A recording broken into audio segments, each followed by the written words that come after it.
বাংলাদেশের নারায়ণগঞ্জ জেলার সোনারগাঁয়ে অবস্থিত পানাম সিটি বা পানাম নগর দেশের অন্যতম প্রাচীন ও ঐতিহাসিক জনপদ।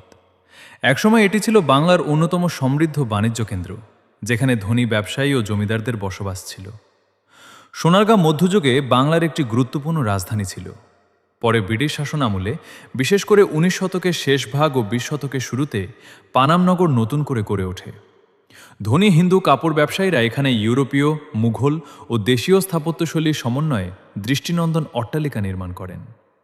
প্রায় ৬০০ মিটার দীর্ঘ একটি রাস্তার দুই পাশে সারিবদ্ধভাবে নির্মিত হয়েছিল প্রায় ৫০টিরও বেশি প্রাসাদ সদৃশ ভবন।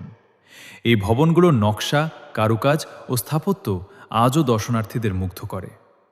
কিন্তু সময়ের সঙ্গে সঙ্গে বাণিজ্যের কেন্দ্র অন্যত্র সরে যায়।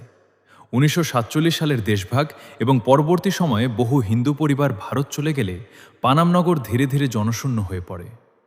একসময়ের প্রাণচঞ্চল শহর পরিণত হয় নীরব এক ঐতিহাসিক নিদর্শনে। বর্তমানে পানাম সিটি বাংলাদেশের প্রত্নতাত্ত্বিক ঐতিহ্যের একটি গুরুত্বপূর্ণ অংশ।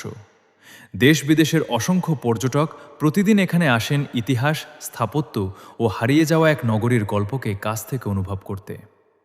২০০৬ সালে এই স্থানটি ওয়ার্ল্ড মনুমেন্টস ফান্ডের ঝুঁকিপূর্ণ ঐতিহাসিক স্থাপনার তালিকায়ও স্থান পেয়েছিল। পানাম সিটি শুধু একটি পুরনো শহর নয়, এটি বাংলার গৌরবময় ইতিহাস, বাণিজ্যিক সমৃদ্ধি এবং হারিয়ে যাওয়া এক সভ্যতার নীরব সাক্ষী।